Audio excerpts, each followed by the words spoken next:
Good morning. I'm Kevin Walker, Senior Vice President of Public Policy for the Overland Park Chamber. With me today is Jim McMullen, a candidate for the Blue Valley Board of Education. Today we're going to spend some time getting to know Jim and learn about his candidacy and his priorities if elected to the school board. Jim, welcome and thanks for joining us. Thank you. Let's start by having you take a few minutes to introduce yourself and tell us why you're running for the Blue Valley School Board. Well, thanks. My name Jim McMullen, as you said. I'm a Kansas City native. Grew up here. Spent most of my adult life here, except for a stint in Dallas for a couple of years. My wife and I have been married 25 years. We have 5 children, 3 that have already graduated from high school. We went to Blue Valley Southwest. I have a senior at Blue Valley West High School, and then we have an 8-year gap between our 4th and our 5th kid. I started thinking about school board, I would say 5-6 years ago. It really stemmed from the interaction I had at the high schools where my kids went. I started off my career as an educator and an English teacher. I was an English teacher in rural Mississippi. But I always had this and then I was a writing instructor in law school. And so I always had a passion for making sure that kids knew how to communicate effectively in written and spoken word.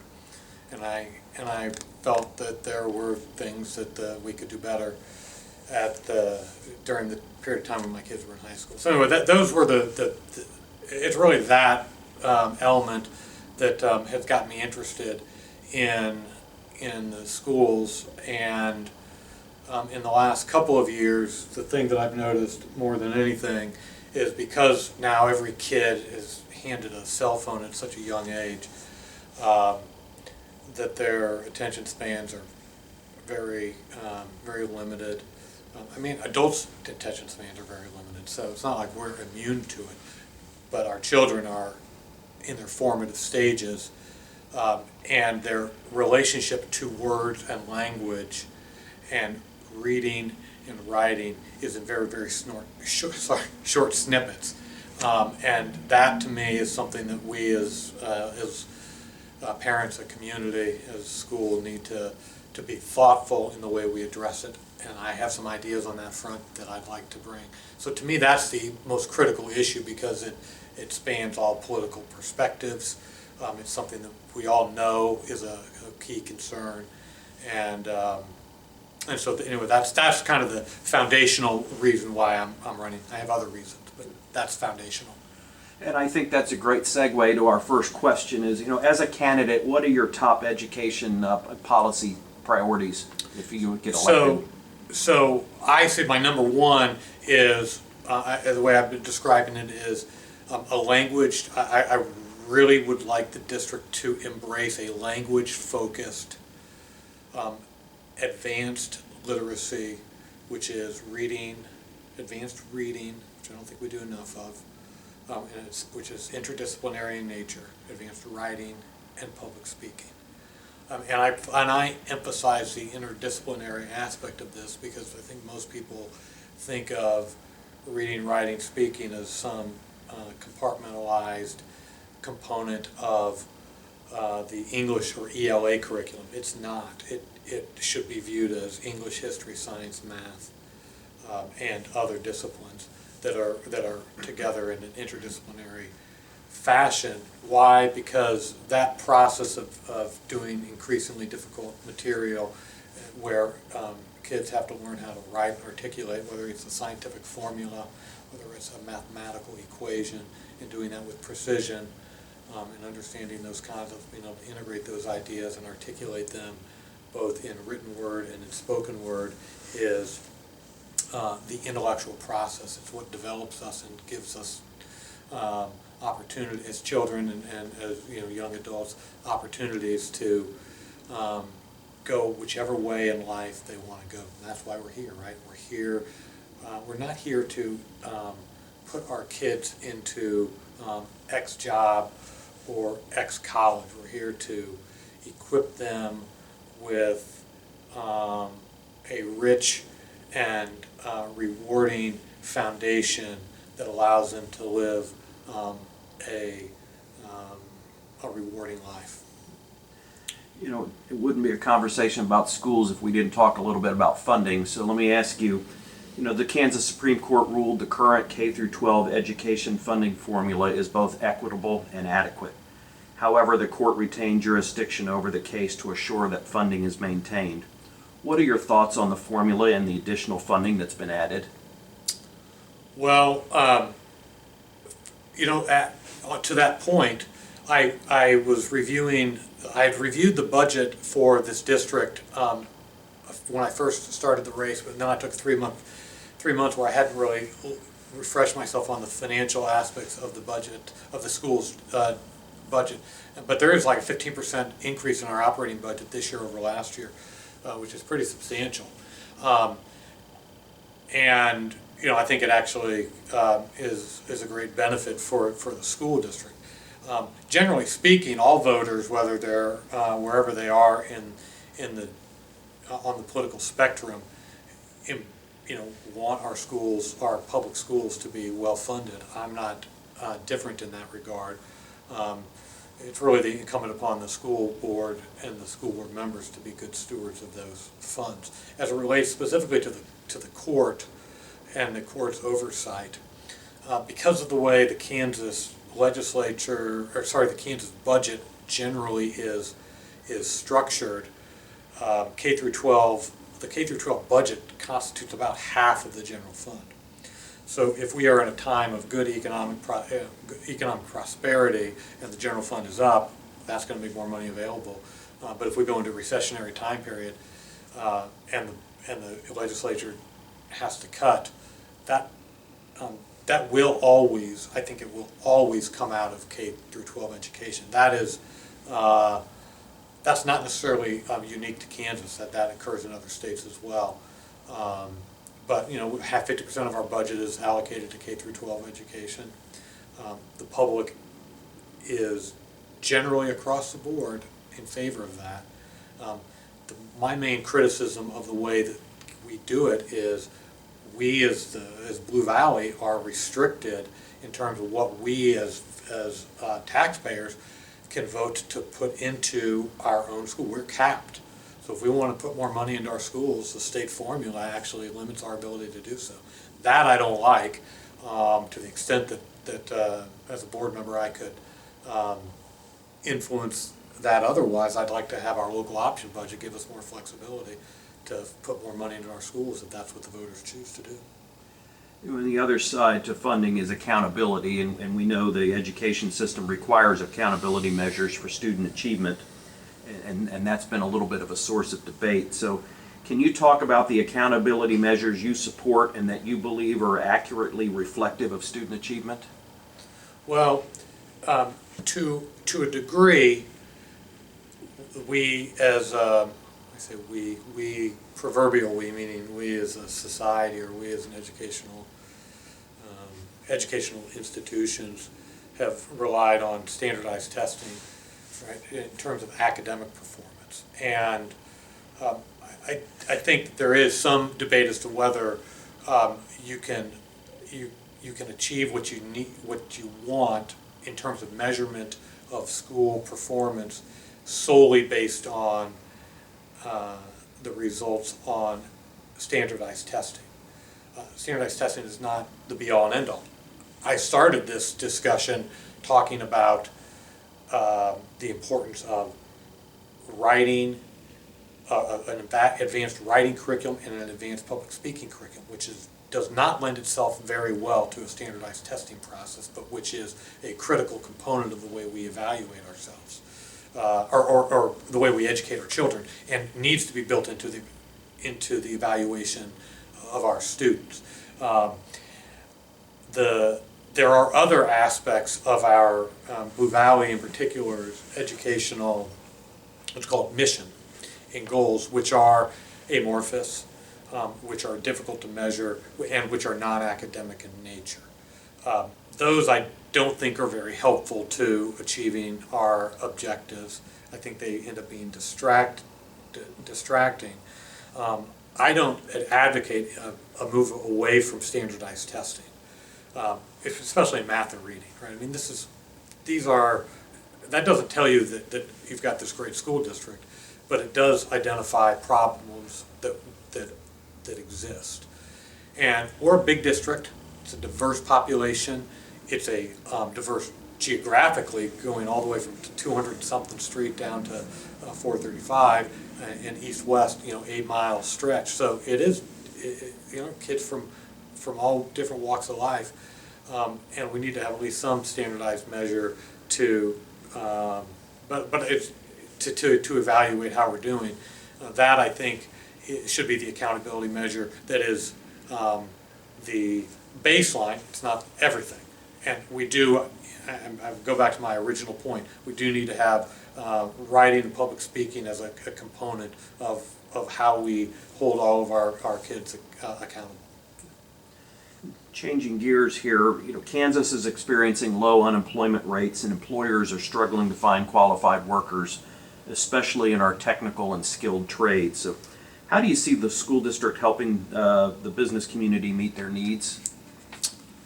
Well, my answer on this one is there's a debate that's gone on in public education for like 150 years, ever since Thomas Dewey was around, and that is the role of the schools, particularly K through 12 schools, to develop future workers, or is it to educate our children to be lifelong learners? Those are two different missions. They're two different components of a mission. It could be both. But what's the foundation? Why is it that we are here? I would say that if in the first 10 years, let's say up through 10th grade, we need to be not thinking in terms of are we making kids college or career ready, although that's the terminology that we use. If we are focused on making sure that our students are well-rounded, are well-educated across a range of disciplines, and have solid literacy, and I say not just like a baseline literacy, but advanced literacy, they are equipped to do truly whatever they want. Those are the key to the universe for children. Now, in those 11th and 12th grade years, I'm very much in favor of what has been a shift here or I'd say an augmentation of what has gone on from, say, even 10 years ago with our CAPS program and now a firefighters program. These are all really great opportunities because we know full well that there are a lot of kids, one of my own, who's 20 years old, just decided, I'm not going back to college. He's working full-time in a roofing company. And I think he got a great foundation at Blue Valley Southwest High School and Pleasant Ridge Junior High before that. So we do need to make sure, and he's a lifelong learner. I see him all the time when he comes by our house. He's watching Coursera videos, which is kind of like the democratization of learning. I don't have to go to college anymore because some college professor just put it on Coursera for like $49.99, and I can watch it and learn about Roman history or whatever. So I think we have to recognize we're in a new world, and but if we really are focused on making sure that in those first 10 years that our kids have the tools to be lifelong learners, they're going to be able to do whatever they want. And then we augment it in the 11th and 12th grade years as we've been doing, I think is a fantastic approach. Outside of the context of funding, what do you see as the greatest challenge facing the school district right now? Well, I would say the biggest challenge that we face in the school district and the biggest challenge that we face as a society and a community is it's probably a function of that we're in a contentious time brought on by COVID, brought on by political, social media, brought on by a political environment which rewards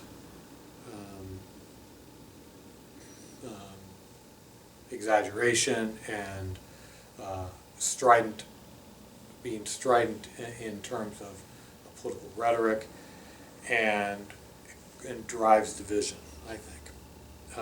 It's not that there wasn't divisive time periods prior to the social media age, it's just it just feels heightened in the last couple of years. And so I've got a certain perspective on the world. It's different than other board members. It's probably healthy to have a range of board members on a school board representing pretty diverse both political perspectives, economic,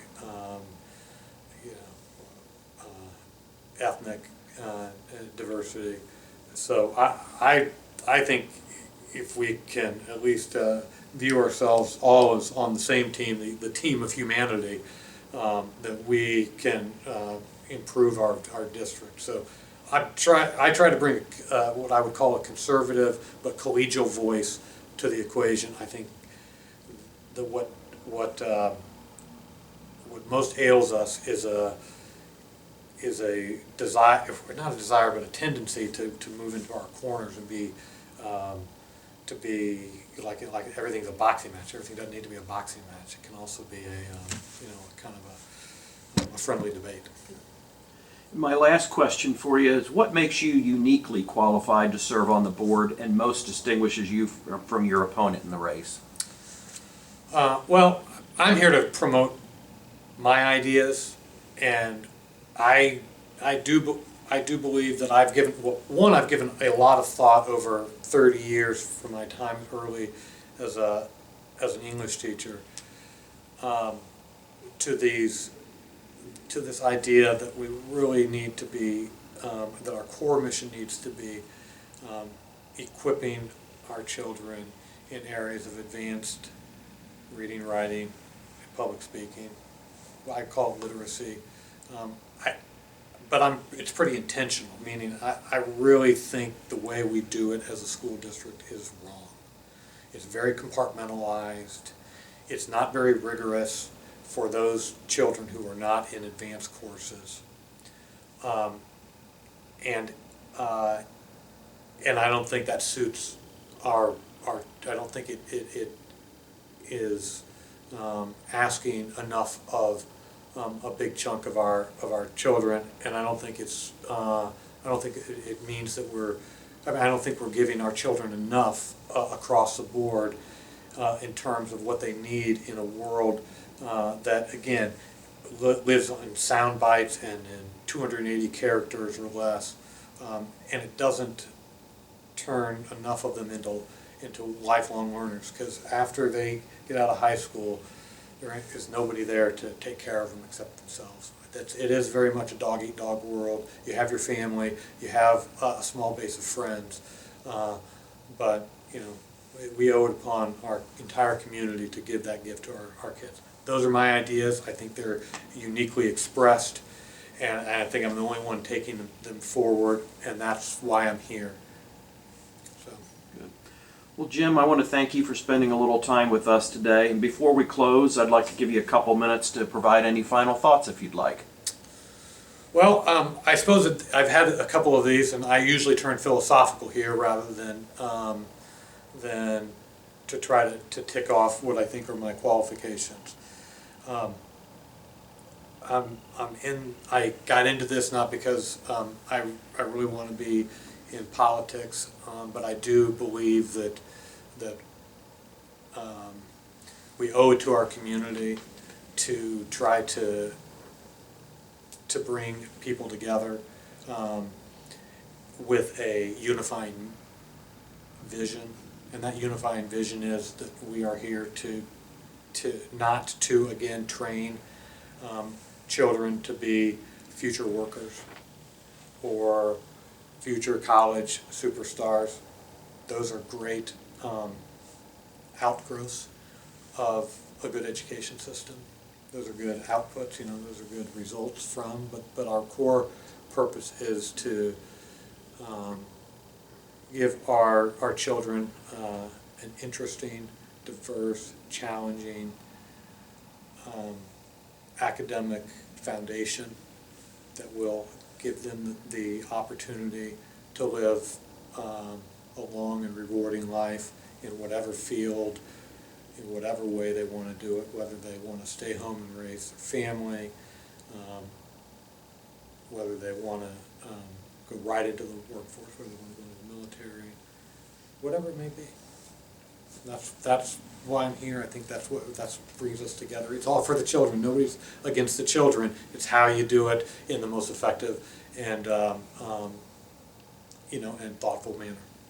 Good. Well, let me close by reminding everyone that advance voting by mail begins on Wednesday, October 13th. Advance voting in person begins on Saturday, October 23rd. And of course, Election Day is Tuesday, November 2nd.